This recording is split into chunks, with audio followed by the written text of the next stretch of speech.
patine, c'est le souhait de nombreux modélistes pour rendre son matériel roulant le plus réaliste possible. Mais difficile de se lancer quand on possède du matériel récent et qu'on craint de rater sa première patine. Pour vous aider, Maquettis organise des ateliers patine dans sa boutique à l'aide d'animateurs expérimentés. Mais le nombre de participants est réduit et accessible aux modélistes proches de la boutique. Le samedi 8 octobre 2022, nous avons pu enregistrer quelques séquences vidéo de l'atelier patine animé par Jean-François Poudron, un modéliste talentueux. Nous vous proposons ce tutoriel qui reprend toutes les étapes et méthodes abordées pour vous permettre de réaliser vous-même votre patine. Il faut savoir que ce tutoriel reprend les techniques et produits proposés dans le hors-série Loco-Revue numéro 84. C'est une très bonne référence pour la patine du matériel roulant en général. Ce tutoriel est une proposition parmi tant d'autres. Vous pourrez bien sûr utiliser d'autres méthodes et produits pour arriver au résultat que vous souhaitez. Voyons maintenant quels outils et produits nous avons besoin pour suivre ce tutoriel.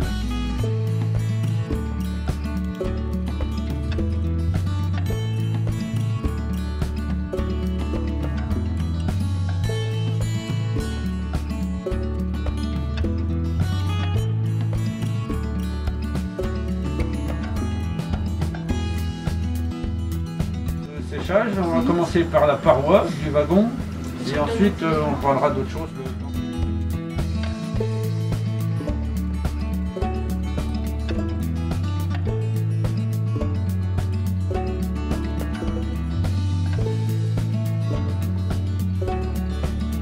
Donc là, la première étape, ça va être de badigeonner le wagon. Je vais vous montrer ça. Ça consomme un peu, hein. Après vous pouvez mettre un petit bout de sopalin dessous si vous avez trop chargé votre pinceau. Faut pas hésiter, hein. Là faut charger. Après on verra le toit, on va le faire d'une autre couleur. Si ça coule un peu en bas sur le châssis, c'est pas grave, on va le reprendre tout à l'heure. Voilà, vous voyez, c'est chargé, mais ça file bien. Ça c'est le plus. L'histoire de l'angle, c'est pas tellement, c'est pour pas trop qu'on voit les traces des poils de pinceau. Faut pas hésiter à recharger le pinceau. Après, il y a des fois où on n'a pas forcément la place pour passer, donc on fait comme on peut. Donc ça, c'est très liquide. Vous voyez, c'est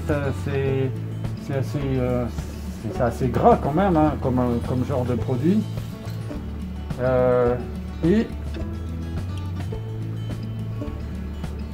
ça va avoir tendance à couler. C'est pour ça que si on a des supports comme ça coule naturellement vers le bas.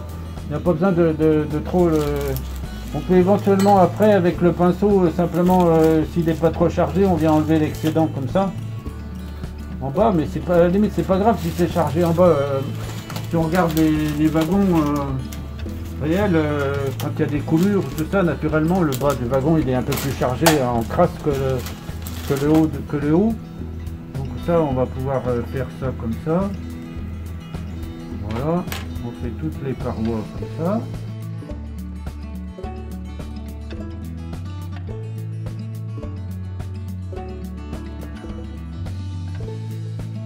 Voilà, là j'en ai mis partout.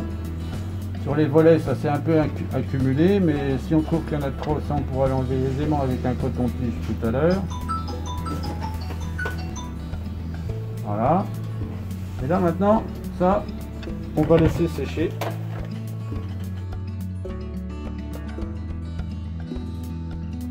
Notre fameux couvert qui a séché. Il a quand même une meilleure allure, quoi. Vous avez pu... Sur les parois frises comme ça, on peut les laisser telles quelles. Ouais, sur les parois planes, on risque de voir des traces de pinceau. Donc dans ce cas-là, on peut les atténuer soit à la chiffonnette, soit au coton-tige. Le coton-tige, ça marche bien. Hein. Ouais, c'est mieux parce que voilà. Dans les coins. Tu vas dans les coins pour aller dans les endroits pour atténuer un peu, ça marche très bien.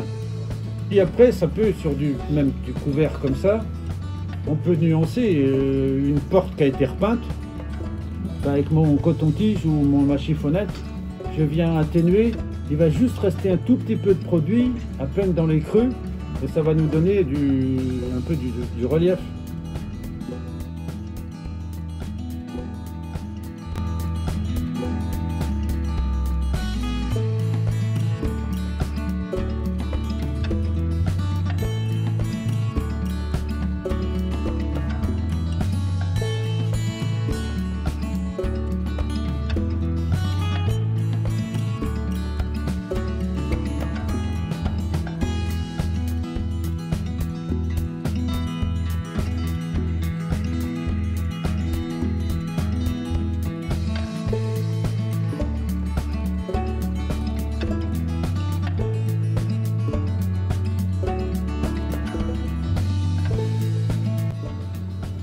Par-dessus ça, on peut éventuellement mettre de la terre à décor. Ce wagon-là, je vais prendre de l'ombre brûlée. Je le mets en excès sur mon volet. Je secoue. J'avais un petit coup de pinceau. Et vous avez le volet qui a tout de suite changé d'aspect. Simplement avec un petit peu de terre à décor sur le volet. Ce wagon-là, je vais prendre de marron oxyde de fer. Je prends mon pigment. Je le mets sur ma porte comme ça, là. Un peu partout. Je fais la même chose de ce côté-là.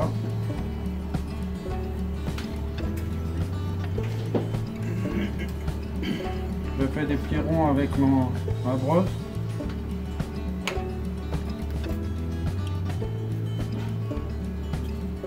J'enlève le surplus. Et là, vous voyez le résultat que ça donne sur les portes. Ça donne un aspect tôle mat. Passer jusqu'au haut. Alors on va parler du toit.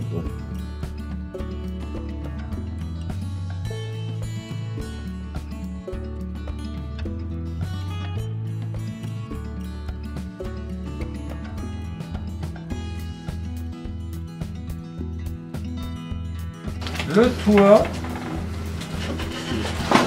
je prends mon produit.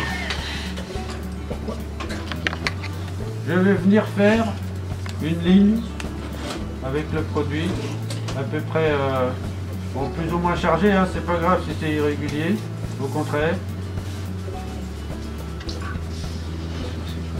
Je fais une ligne au milieu du toit, comme ça. Ensuite,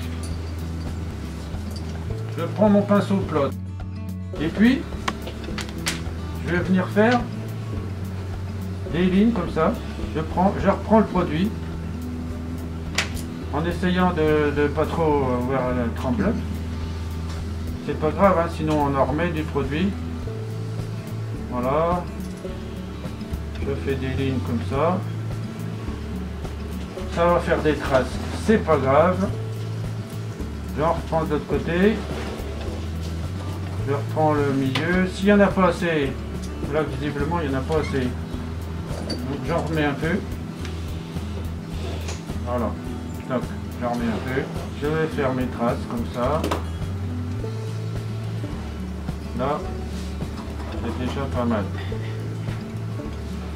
Je peux reprendre un peu à des endroits si je veux. Toujours dans le sens des coulures.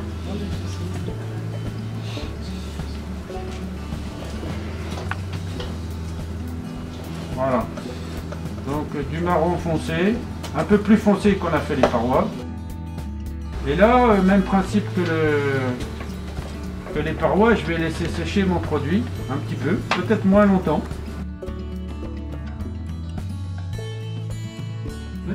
Comme ça. Tac. Ah oui, carrément. Ouais. Voilà. Et du coup, il va rester des coulures. Mais bon, ça c'est les coulures naturelles. Ouais, Quoi. Pour le toit, si vous voulez rajouter un peu plus de relief à votre toit, vous pouvez éventuellement mettre un petit peu de terre à décor dessus. Alors soit du assez foncé, du noir, ou alors du un petit peu plus clair qui tire un peu sur la rouille éventuellement. Tout ce qui est terre, ça c'est ombre brûlée, terre de sienne brûlée, des choses un petit peu, enfin des nuances de marron. Alors pour la terre à décor, recyclez vos vieux pinceaux, ça marche très bien pour faire des petites brosses. Les pinceaux à poil long, là, au bout d'un moment, ils sont un coup de ciseau. Ça fait une petite brosse assez précise. Et dans ce cas-là, je vais pouvoir attraper ma terre à décor. Je prends un petit peu sous le pinceau. J'en mets un petit peu là sur les bords comme ça là. Comme ça là. Tout sur le bord, à l'endroit où la crasse elle va venir se mettre, comme ça, avec mon pinceau recyclé. Voilà, je charge. Ça c'est pareil, hein. Attention où vous mettez. Si vous soufflez, soufflez pas n'importe où. Et avec un pinceau brosse à poil beaucoup plus dur que ce qu'on a utilisé jusqu'à présent. C'est une brosse, il y a des gammes brossage à sec ou tout ça. Vous faites des petits ronds comme ça.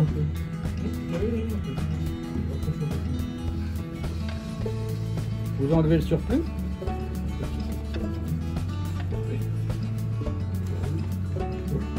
Il reste une petite nuance, c'est un peu plus clair. Et si ça vous convient pas, vous rechargez un peu. Ou vous prenez, au lieu de prendre de l'ombre ici, on prend carrément du noir. On en dépose un petit peu. Et puis après on va venir faire des petits ronds. Ou alors on peut, alors là dans ce cas-là, on peut faire un toit très sale. Genre juste derrière une vapeur, notre produit qu'on a mis tout à l'heure sur le toit. On l'a laissé sécher en temps normal, il faut presque laisser sécher une demi-heure. Dans ce cas-là, on laisse sécher à peu près 10 minutes, un quart d'heure. Il faut encore qu'il soit un petit peu gras. On vient déposer de la terre à décor, mais au large. Et on touche plus. On laisse bien sécher. C'est un peu ce qu'on va faire sur le châssis. On laisse bien sécher et ensuite on enlève le surplus une fois que c'est bien sec. Et avec la chiffonnette, un peu le même principe. On vient enlever les éventuelles traces, mais la terre à décor, elle va rester un peu prise dans le produit. Ça donnera un peu plus de matière sur le toit. C'est d'ailleurs ce qu'on va faire sur le châssis. Après le toit, vous voyez, il y a beaucoup de variétés de toits différents. Les toits noirs, on met du plus clair. Ça, c'est du marron, plus ou moins marron. Ça, c'est au choix de chacun, suivant ce qu'il veut rendre le toit. Hein. Si vous voulez du truc un peu suie, il y a des pigments noirs, noir-gris. On charge un peu dessus et puis on peut salir son toit facilement. Si vous voulez, par exemple, du un peu plus foncé, est-ce qu'il y a du... Sur la table, c'est du pigment noir, ça, dans la grosse boîte là. Là, vous pouvez prendre un petit peu et vous mettez là. Sur le bord, comme ça, là.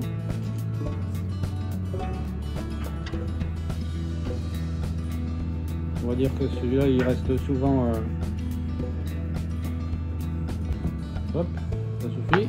Et là, pareil, soit à la chiffonnette, soit à la brosse, soit les deux. On peut faire des petits ronds comme ça là, pour bien faire pénétrer la terre à décor.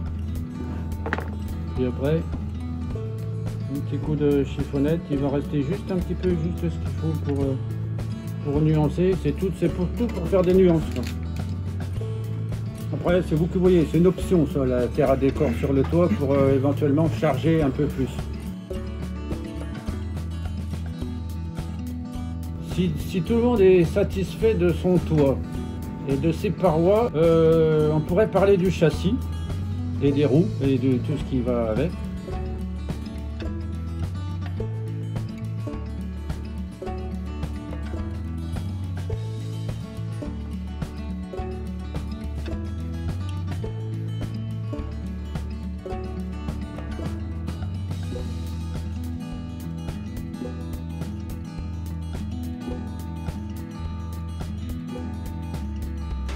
On va venir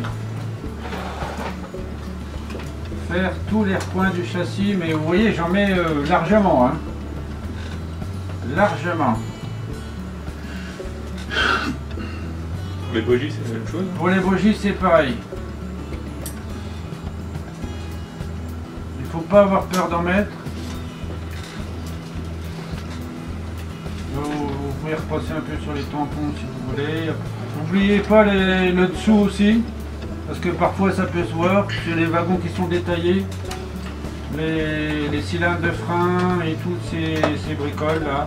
N'oubliez pas non plus les boîtiers NEM, parce que ça, s'il y a le wagon patiné et puis le boîtier NEM plastique qui n'est pas patiné dessous, ça va bien se voir.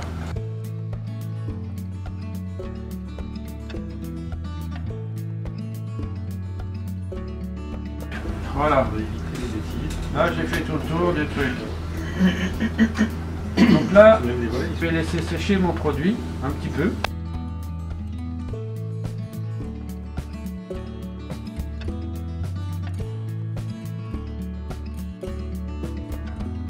Là on va venir mettre de l'ombre, ombre brûlée. On la met au large comme ça.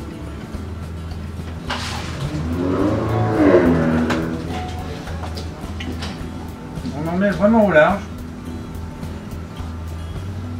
sur les tampons, sur le châssis.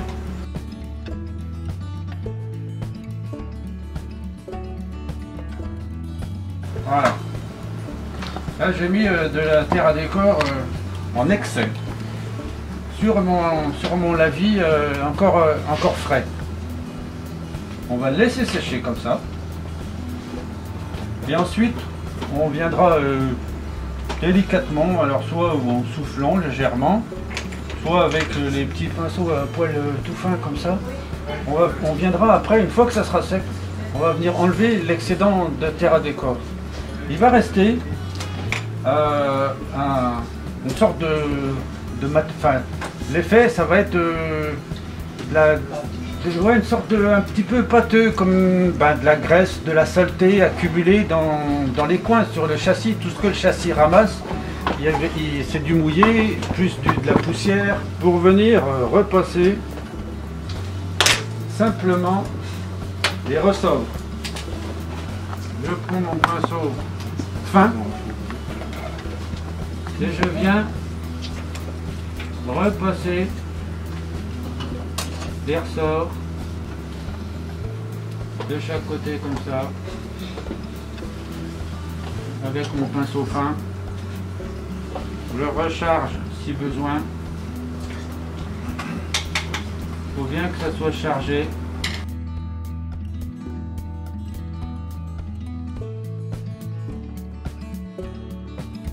Et ensuite, je vais laisser sécher. Et vous allez voir que voilà. Les deux trucs de base qu'on peut faire avec le dépôt de rouille, c'est les ressorts à lamelles et les freins. Et on laisse sécher et on va voir que ça va devenir mat et que ça va changer un peu de couleur. Donc le plancher.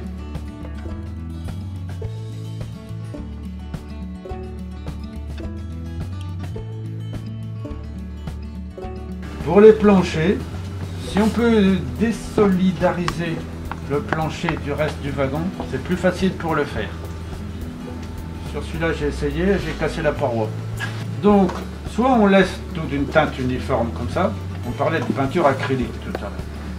Soit, avant toute patine, on repeint certaines lattes avec une peinture à l'eau, peinture acrylique, avec une teinte bois qui se différencie un petit peu de la couleur de base.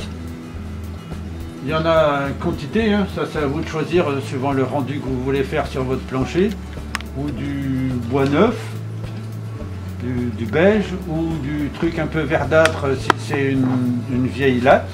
Ensuite, un autre truc pour les planchers très utile, le scotch de masquage. Voilà, avec le scotch on vient, voilà, tout simple, vous prenez votre plancher, vous mettez des petits scotch comme ça au ras de certaines lattes pour protéger. Vous prenez une couleur un peu contrastante par rapport à votre plancher et ensuite vous pouvez avoir quelques lattes comme ça qui ressortent. Ça c'est fait à la peinture acrylique, c'est fait à la peinture à l'eau. On la laisse sécher et ensuite on va appliquer un produit qui s'appelle tout simplement la vie pour le bois. Bon là le wagon, si vous voulez protéger les bords, ici, vous mettez un scotch, un petit scotch, alors il y a différentes largeurs, hein. Vous prenez un petit scotch de masquage comme ça. On va le mettre juste comme ça. Je vais vous montrer comment faire. C'est un quoi celui-là? C'est avec quelle marque ça? C'est moi qui l'ai fait. Ah ouais, ah oui d'accord. Il y a longtemps ça a la 40. Vous prenez un petit scotch comme ça, vous le mettez sur le bord. Au besoin, vous prenez un pinceau sec pour suivre, pour appuyer le scotch pour qu'il se mette, si vous voulez pas que ça déborde sur les parois. Et ensuite, on va venir étaler, c'est pareil, au large. Une fois, je vais enlever le scotch parce que c'est pas très grave. Le produit pour le bois.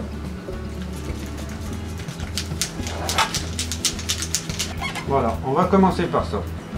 Ça, c'est un vieux wagon que j'avais en stock. Sur patiné il y a des années. Voilà. Et là, j'ai repeint cette partie-là. Grossièrement, mais c'est pour vous montrer le rendu du produit. Ça, c'est du couleur bois neuf, là, cette partie-là. C'est du peinture Prince Auguste, bois assez clair. Ça, c'est du vieux bois. C'est la référence de chez Decapod. Et ça, c'est du rouge. C'est du rouge, c'est de la peinture rouge huissée Decapod. Donc je vais prendre le produit là. Et là c'est pareil. J'en mets au large.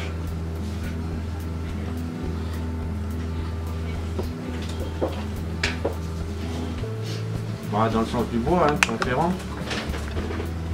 Pour éviter les traces.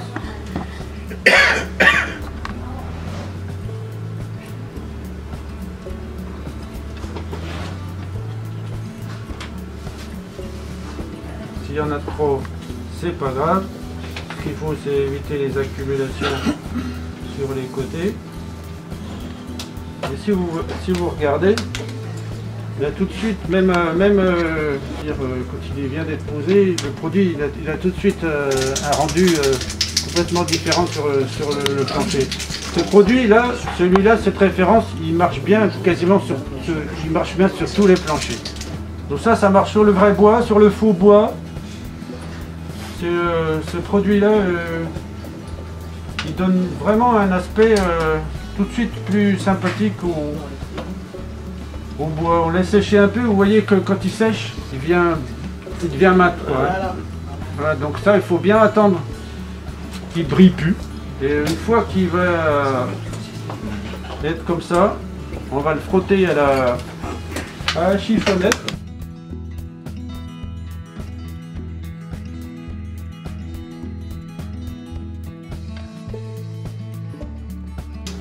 On fait ressortir la couleur qu'il y a dessous et tout ce qui est aspérité, ça va rester en couleur bois. Voilà, tout simplement. Et ça marche super bien.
Comme vous pouvez le constater au travers des différentes patines réalisées par les participants, les résultats sont parfois bluffants, même pour une première fois. Pour clôturer cette présentation, nous vous proposons la liste complète des produits utilisés à cet atelier en téléchargement ci-dessous. Maintenant que vous avez la liste complète des produits à utiliser ainsi que la méthode, nous vous conseillons de faire votre première patine sur un wagon sans grande valeur à vos yeux. Vous pourrez retrouver l'ensemble de ces produits disponibles à la vente sur notre site internet et en boutique. Nous tenons à remercier particulièrement Jean-François Poudron pour la préparation et l'animation complète de cet atelier. Si vous souhaitez en savoir un peu plus sur ses réalisations et la présentation de son réseau de trains miniatures, la gare de Jussey, nous vous invitons à relire le Loco-Revue numéro 899 de juin 2022 et le numéro 903 d'octobre 2022. Si vous avez un compte Instagram, vous pouvez également suivre et voir ses réalisations sur le compte suivant. Nous espérons que cette vidéo de présentation de notre atelier patine vous a plu. Si vous avez des questions ou des remarques, vous pouvez les écrire directement dans les commentaires. Sinon, vous pouvez nous écrire à notre adresse mail ci-dessous.